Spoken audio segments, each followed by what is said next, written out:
Hi, hello, hello. Welcome back to the Elle Daily. I am happy you're here for today's message. This weekend was a lot of fun for me. I was outside of the norm, meaning I don't always go out most nights or most days. And this weekend there was a fun festival, so I was out and about. And I'll tell you, I learned a lot about the community, but also myself. So I'd love to hear if some of this resonates with you. First things first, so I'm going to start with a few questions and then we'll dive right in. So again, these questions are more for you to think about, or even if you're a journaler, you can journal on these questions. So some of the main words that popped up were replenishment and self-care. I also had chaos was a big one. What was the other? And habits and commitment. So our soul card was actually about commitment. So I will sum this all up for you, but I hope that it gets you thinking about some of the different situations going on in your life right now, and let me know how it does resonate.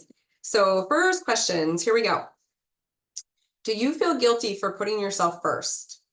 Do you question whether you should give yourself what you really truly yearn for? How can you reprioritize your energetic well-being? So this is kind of a message to us to allow us to be more, I guess, in that healing rhythmic way, meaning, how are you being called to fill up your inner well, your inner soul? Think about that. So it's so important to have that replenishment, self-care, especially if things are feeling chaotic. And chaos can be with your friend circle, your friends, family. I know I talked a lot about our alliances the other day. So I definitely feel like, yes, there is a lot of chaos when it comes to different situations, especially this day with social media, politics, religion, just trying to stay away from it. Of course, there's your typical weather chaos, or there might be just chaos in the home. So I always think, if you're feeling that way, try to ground yourself, even with it's as simple as like cleaning out a closet or a drawer, if it's in the home or maybe in the car, just organize your car quick, get rid of the junk. Maybe for the guys, I know if a garage doesn't feel clean and good, that can drive you nuts. So get rid of the chaos in the garage. Whatever it is, take that time to just kind of refresh. If there's chaos in your relationships, take a time to kind of clean out the ones that are not supporting you, or vice versa. So gosh, there's so much to say about this, but the key words for chaos that go hand in hand is disorder, disorientation, and lack of meaning. So this weekend, the thing that really spoke to me, it was so interesting because I love getting to know people, and me being single, I get out a lot to the restaurants, and I start to have my favorites where you can see different crowds of people, different cliques of people. And this weekend, really, there were more people out because of the festival. And you could really see the ones that are kind of trying to keep up with the Joneses, or maybe not fully authentic, or feel like they have to be somebody that they really aren't. And I just sat back and kind of watched.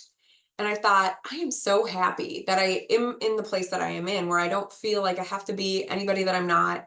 I am really happy with who I am and how I present myself. And I guess my question to you is, do you feel that way too? Are you able to just be like, you know what? I'm really happy with the person that I am, how I present myself, and I don't feel like I have to keep up with the Joneses. Then good for you. And if you find that sometimes you're in that, I think it's normal for us too. Sometimes I get caught in the trap. Um, and that's okay. But it is to be able to spot it and be aware of it and think, well, where is this coming from? I think part of the soul journey, if you would have asked me in my 20s, 30s, I definitely felt that, especially in my California days, trying to run with the right circles. But now I'm so much about less is more, and having really grounded, good relationships. Like I'd rather have fewer quality relationships than the quantity that's more surfacey. So I just saw a lot of surfacey stuff this weekend. And I was like, yeah, I'm okay. I don't need to go there. So it was really happy and enlightening for me, and I felt good. And I still just let myself shine brightly. Like the more that I think you can, I can't talking too fast. The more that you can show your authentic self and just be real, I think it allows others to be like, oh yeah, I can do that too. So and it's kind of funny how this was the affirmation for today. It's so fitting for how I felt this weekend. So here you go. Let me see if it's going to focus. Yeah. The world needs light, and I'm not afraid to shine mine brightly. The world needs light, and I'm not afraid to shine mine brightly, especially when it's in chaos, right? So I think the more that you can be your authentic self and show others that it's okay to be, it's beautiful. So then the quote of the day is, good habits are as addictive as bad habits and much more rewarding. So yes, are there some good habits that you're trying to bring on? It is true. There are a lot of good habits, like if you are obsessions, right? So some obsessions can be bad, some can be good. And anything that we overdo maybe isn't good, but if it's in moderation, it can be a great thing. So I look at it as like, what are those good habits that you're trying to form? For me, I was off of all of my good habits this weekend because I was drinking lots. I was eating lots of greasy food. It was delicious. There's a time and place for all of that. But I will say I'm excited to get back to my good habits this week and kind of reset, because I think my body was like, whoa, you're not used to this. One, being up that late, I was up late. And which is fine. It's good to do all this, right? But I was just eating, drinking, and was a little gluttony this weekend. No, I over exaggerate. It wasn't too bad. But where I'm going with it is good habits. What are your good habits? Are you in alignment? Are you getting rid of some of the chaos in your life? Chaos was another big word. Let me read what I have here for chaos. The words that correlate with it: disorder, disorientation, and lack of meaning. And that was the other thing that I felt from this little community. There's so much good in the community, lots more good than chaos. But like I said, it was just funny to watch the different groups and folks, and you could see the ones that felt like they were trying to be a part of a crowd and fit in. You could see the ones that just could care less and do their own thing. And not that saying one is right or wrong, but I felt like there was a lot of lack of meaning in some of these groups where it was so surfacey. And I was like, man, I wouldn't like to be in that situation where you feel like it is all about the clothes you're wearing, the car you're driving. Don't get me wrong, I like nice clothes, I like nice cars, I like jewelry, I love all those things. But I think when you can point out the difference, that that's not who makes you, and it's not the circle that you hang out with, it's really about who you are. So meaning, there's more depth, and I think the depth is so key. So if you find that you have lack of meaning in your life, that's a good way to maybe ask yourself, here's a question that where do you feel things are out of order in your life? So maybe this message isn't just for me. Maybe there's, some of you that are feeling chaos. It doesn't have to be with your friendships, your family. It could be your job. It could be other things, maybe your health. But take a look at that. Yeah. Where do things feel out of order in your life? Where are you feeling a little chaos? Maybe where there's lack of meaning, lack of, or maybe some disorder. So contemplate that and know that replenishment, I have written this, replenishment, self-care, and giving from a place of plenty is so crucial at this time. So a couple other questions for you to consider. Do you feel guilty for putting yourself first? Do you question whether you should give yourself what you truly, truly yearn for? And how can you reprioritize your energetic well-being? So it's so important that we really allow us to have this rhythmic feeling of just coming home to ourselves, our inner soul. So how are you being called to fill up your inner well? So yeah, making sure that you're taking care of you. I don't know why this keeps, let me bring this back down. Maybe it's too far. So, one of the other things that's funny, there were a couple crushes that I've had, or like little folks I've kind of gotten to know.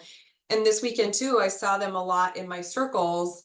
And the two little crushes that I had, I just want to say that I feel like I dodged bullets with both of them. And it was so refreshing and good to see, because I was like, yeah, I have definitely, I was kind of blinded to who they really were.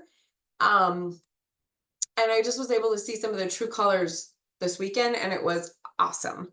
So I guess I'm like recommitting to myself, and to just know the more that I am myself, the more I'm going to attract the right guy for me.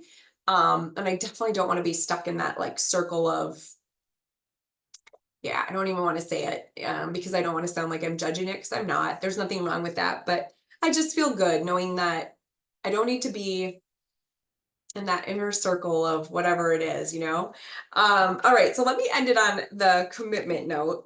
That was our soul card, or the soul journey. So you can see that beautiful lady with her heart. So commitment can be to a lot of things, right? Relationships, jobs, friendships, your habits. So your good habits. So we're going to tie it all together here, committing to getting rid of chaos in your life. So here's your card meeting. This is the time to make the commitment. So stand tall, don't hesitate, and give your word. Keep your promises, and your word becomes law in your universe. So that was the other, well, I'm not even gonna go there. I'm gonna leave it at that. Okay. Making a commitment is taking a stand. It's declaring to yourself and to the universe that you're unwilling to settle for less than excellence. So that is, I guess I will say it. So these, little guys I was kind of like crushing on before I really knew who they were. Yeah, it wasn't what my heart's desires truly is. Like I want more depth, so much more depth in a man than as I kind of uncovered it, I'm like, oh, this would not be somebody that's going to help me on my soul journey and vice versa.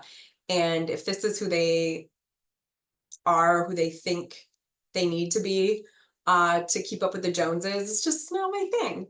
So it was really refreshing or reassuring to see that. So yeah, I'll read that again. It means that you keep your word, especially to yourself. And it's saying, do not settle for less than excellence. Keep your word to yourself. Fear of doing this because you might fail sends a message to your subconscious mind that you are a failure. Of course, there's always the possibility that you might not succeed. That's okay. But to hesitate because of fear instead of forging forward keeps joy and freedom at bay. So decide now. Any decision is better than none at all. The most important promises that you make are to yourself. Forgive yourself when you don't honor your word, and then without shame, recommit yourself with passion and gusto. So again, that affirmation is my commitments increase my joy and freedom. So yeah, so those habits that we commit to, the people that we commit to, the situations, whatever it may be, what are you committing to? Maybe what do you need to commit to? What type of chaos do you need to release? And how can you kind of heal from within or take that time for yourself to commit to giving your time that or giving yourself that time that you deserve, but also releasing people that aren't good for you, releasing habits that aren't good for you, and just kind of listening to that inner heart of yours. What do you really want? What are your heart's desires? All right, I'm going to end it there. It's probably a little deeper than I needed to go today. But I'm sending you lots of love, and I will see you tomorrow or someday soon.